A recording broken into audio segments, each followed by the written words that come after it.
सुबह उठा, चलने लगा। सेठानी ने कहा, बेटा ये तो बताओ तुम जा कहाँ रहे हो? बोले, मेरी माँ ने भेजा है, एक बहुत बड़े संत आए हैं, एक प्रश्न लेकर भेजा है कि जाओ पूछना कि हमारे बुरे दिन दूर होंगे या। सेठानी ने कहा, बेटा एक प्रश्न मेरा भी पूछ लेगा। अरे उसने कहा, आप तो इतनी धनवान है, इतनी बड़ी हवेली में रहती है, आपको भी कोई प्रश्न है क्या? बोले, बेटा मेरा एक प्रश्न पूछ लेना। उसने कहा, अब जा रहा हूं, आपने उपकार किया है, एक प्रश्न तुम्हारा पूछ लूंगा।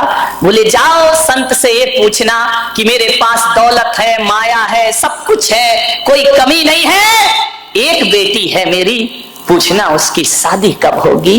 वो बोलती नहीं है बेटा, गूंगी है, जाके पूछना ये कभी बोलेगी या नहीं बोलेगी। उसने कहा, पूछ लूंगा। आगे बढ़ा, एक किसान का खेत पड़ा, 12 बज गए, भूख लगी। किसान से बोला कि मुझे भूख लगी है। किसान दयालु था, घर से रोटी आई थी, चटनी आई थी, भाजी आई थी। उसने कहा, आ बेटा तू भी खा ले और मैं भी खा लेता हूं। पहले के वो लोग थे कि भूखा आए तो अपना खाना खिलाते थे। पहले के लोग ये सोचते थे कि कोई आवे तो हम खावे, और आज के सोचते कि ये जावे तो फिर हम खावे। विचार करिए। किसान ने खाना खिलाया। किसान ने कहा कि बेटा तू जा कहां रहा है? बोले, एक संत है, प्रश्न पूछने जा। किसान ने कहा, भाई एक काम कर, एक प्रश्न। अरे उसने कहा, जहां जाओ वहां एक प्रश्न है। बोले, ये पूछना संत से, समय हो रहा जल्दी समाप्त करता हूं, तो ये पूछना संत से कि मेरे खेत में फसल आएगी? मैं इतनी मेहनत करता हूं, इतने वृक्ष लगा रखे हैं, फल ही नहीं आते उनमें, जाके पूछ लेना बेटा। उसने कहा, पूछ लूंगा, आगे चला। बड़ी जोर से प्यास लगी, गर्मी के दिन, कंठ सूख गया। देखा एक संत तपस्या कर रहा है, बाजू में कमंडल रखा है। गया संत के पास, संत जी बड़ी प्यास लगी है। संत ने, तपस्वी ने कहा, पानी पीना है? बोले, हाँ। कमंडल दिया, बोले, ले पी ले पानी। एक बात तो बता, कहानी मालूम है? तू जा कहां रहा है? बोले, एक महासंत आए हैं, एक प्रश्न। बोले, एक काम कर, मेरा भी। अरे उसने कहा, यार किसान का भी प्रश्न, सेठानी का, ये बाबा फकीर का भी प्रश्न। हाँ। बोले, ये बोलना कि मैं 12 वर्षों से तपस्या कर रहा हूं, मुझे बोधि की प्राप्ति नहीं हो रही, ज्ञान नहीं मिल रहा है, जा पूछ लेना मुझे ज्ञान मिलेगा या। चला गया संत के पास। कहानी बहुत लंबी है, मैं बिल्कुल शॉर्टकट में बता रहा हूं, क्योंकि अब तुम इतने समझदार हो कि सूत्र में ही समझ जाते हो। अब पानी कहने की जरूरत नहीं है, H2O कह दो तो तुम समझ जाते हो। विचार करिए। पहुंचा संत के पास, संत ध्यान में थे, चुपचाप हाथ जोड़कर बैठ गया। संत ने कुछ दिन बाद ध्यान खोला। कौन है बच्चा तू? कहां से आया है? 2 दिन पैदल चल के आया हूं बाबा जी, प्रश्न पूछना है मुझे आपसे। आप बहुत पहुंचे हुए संत हैं। संत ने कहा, ध्यान के बाद ही मैं उत्तर देता हूं, तो सही समय पे आया है, लेकिन बच्चे मेरा एक नियम है। बोले, क्या? बोले, एक दिन में मैं केवल 3 प्रश्नों के उत्तर देता हूं, 3 से ज्यादा नहीं देता हूं, उससे ज्यादा मैं कुछ नहीं जानता। बच्चे ने कहा, लो मरे, प्रश्न है 4 और बाबा उत्तर देंगे कितने का? 3 का। एक सेठानी का प्रश्न, एक किसान का प्रश्न, एक बाबा का प्रश्न और एक मेरी मां का प्रश्न। संत ने कहा, 3, ओनली 3, 4 नहीं। बच्चे ने सोचा, क्या करूं, किसका पूछूं, किसका छोड़ूं? अब सेठानी का छोड़ देता हूं। नहीं भाई, उसने रात विश्राम दिया मुझे, उसने कौन सा गलत पूछा, बच्ची का भविष्य तो पूछा है।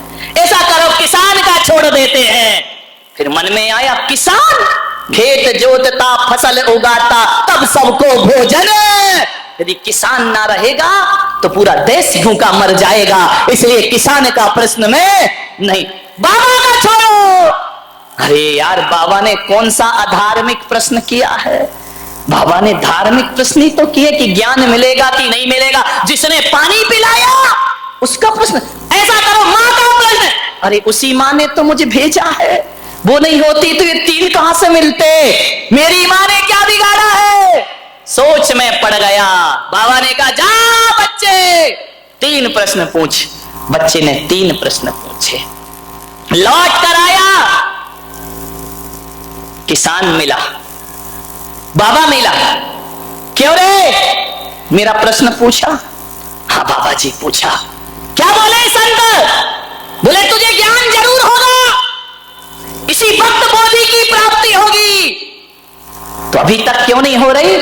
बोले तू अपनी जटाओं में जो मणि छिपा के बैठा है उसे निकाल, क्योंकि तेरा ध्यान मणि में है, तेरा ध्यान भगवान में नहीं लग रहा है। वो मणि तेरी बाधा बन रही है, उसे निकाल के फेंक, तुझे ज्ञान प्राप्त हो जाएगा।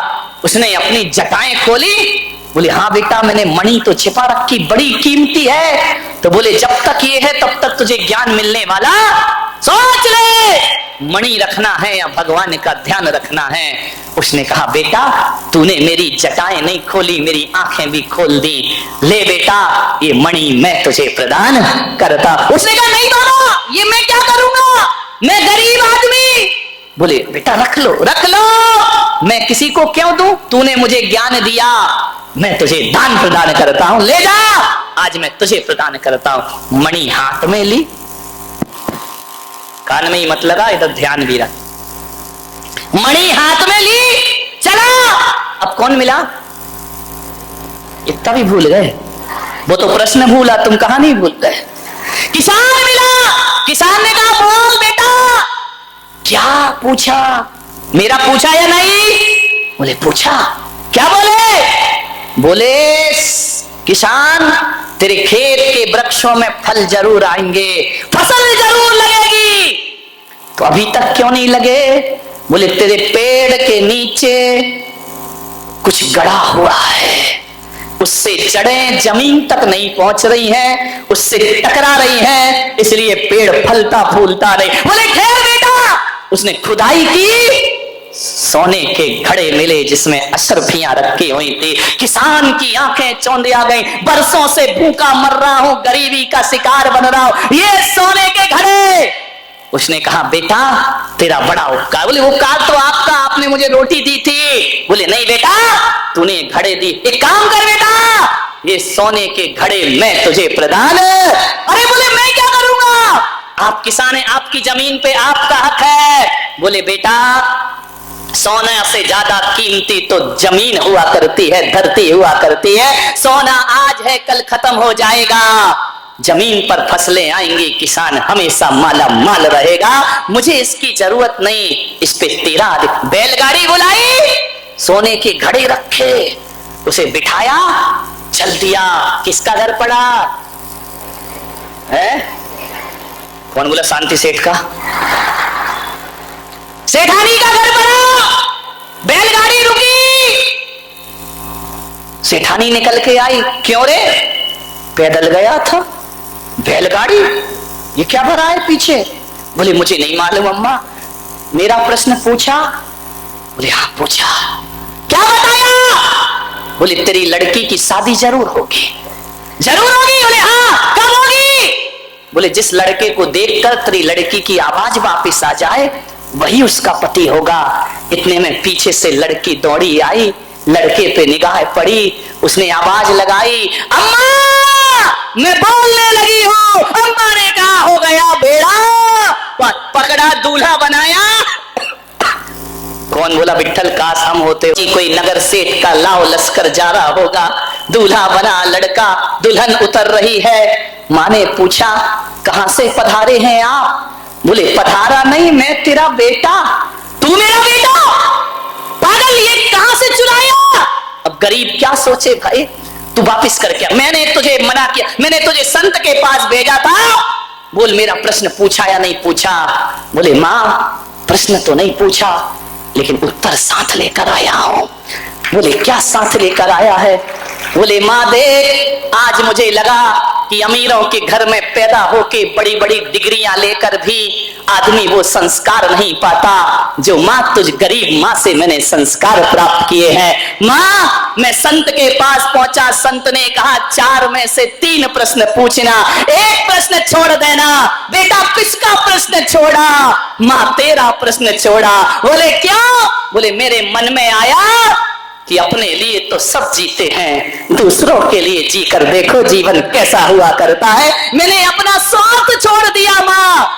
और देख माँ, तेरा प्रश्न क्या छोड़ा? मैंने अपना स्वार्थ छोड़ा, उसका परिणाम आज सब संपदा लेकर तेरे घर में आया हो माँ। ये जो भी मिला है तेरे प्रश्न ना पूछने से मिला है, ध्यान रखिए। मान्यवर, निजी स्वार्थ छोड़ करके जीने का प्रयास करो। जो मांगने से नहीं मिलता वो लुटाने से प्राप्त हो जाया करता है, ध्यान रखिए।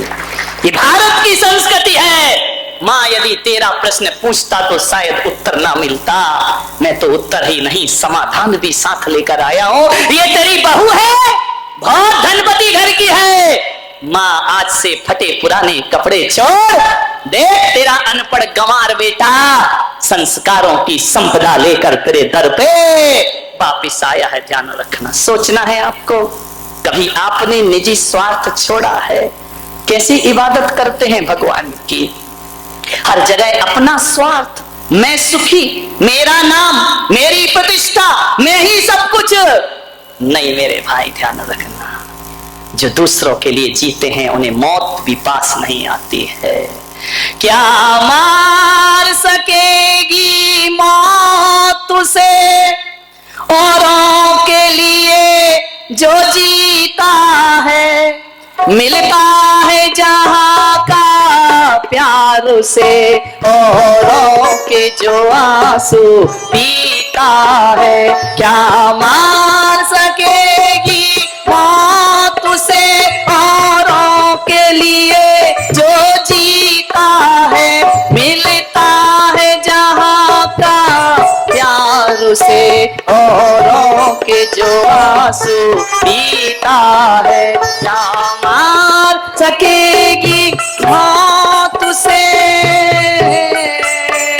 जिसने विष पिया बना शंकर, जिसने विष पिया बना शंकर, जिसने विष पिया बनी मीरा, जो छेदा गया बना मोती, जो काटा गया बना हीरा, धरती को दिए जिसने बादल, धरती को दिए जिसने बादल, वो सागर कभी न रीता है, मिलता है जहां का प्यार उसे, औरों के लिए जो जीता है। क्या मार सकेगी मौत उसे,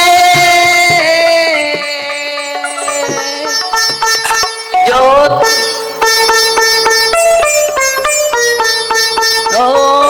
जिसने विष पिया बनी मीरा, जिसने विष पिया बना शंकर, जिसने विष पिया बना शंकर, जिसने विष पिया बनी मीरा, जो छेदा गया बना मोती, जो काटा गया बना हीरा। विचार करना है आपको, जो अपने लिए जीता है उसे कुछ नहीं मिलता, जो औरों के लिए जीता है वो भगवान कहलाया करता है। मेरे भाई, 24 घंटे में क्या 2 मिनट भी आप औरों के लिए जीकर जीवन नहीं देख सकते हैं? मान्यवर, होना होता है जिनको अमर, वो लोग तो मरते ही आए। होना होता है जिनको अमर, वो लोग तो मरते ही आए। औरों के लिए जीवन अपना बलिदान वो करते ही आए। है कर्म योग ही योग यही गीता है, मिलता है जहां का प्यार से औरों के जो आंसू पीता है, क्या मार सकेगी मौत से। ध्यान रखिए, कभी मैं कह रहा हूं पहले मदद उसके बाद इबादत। ध्यान रखिए, लोगों की मदद करिए, सहायता करिए, तो आपका जीना सार्थक होगा। समय हो गया, आपका 1 घंटा हुआ है, आज 9:15 पे दिया था माइक, लेकिन आपसे मेरा इतना ही निवेदन, 2 दिन की और ज्ञान गंगा महोत्सव बचा है। कल का प्रवचन विशेष प्रवचन है और परसों तो समापन है। आप सबने जो मेरे विचारों को सुना है, सम्मान दिया है, मैं अनुग्रहित हूं आपका कि आज इस कलयुग में अच्छे विचारों को जीना अलग बात है, अच्छे विचारों को जो सुनता है उससे भी भारत का भविष्य निखरा करता है। ध्यान रखिए, जब एक गलत बात बार बार सुनो तो जीवन गलत हो जाता है, और अच्छी बात बार बार सुनो तो जीवन अच्छा हो जाएगा।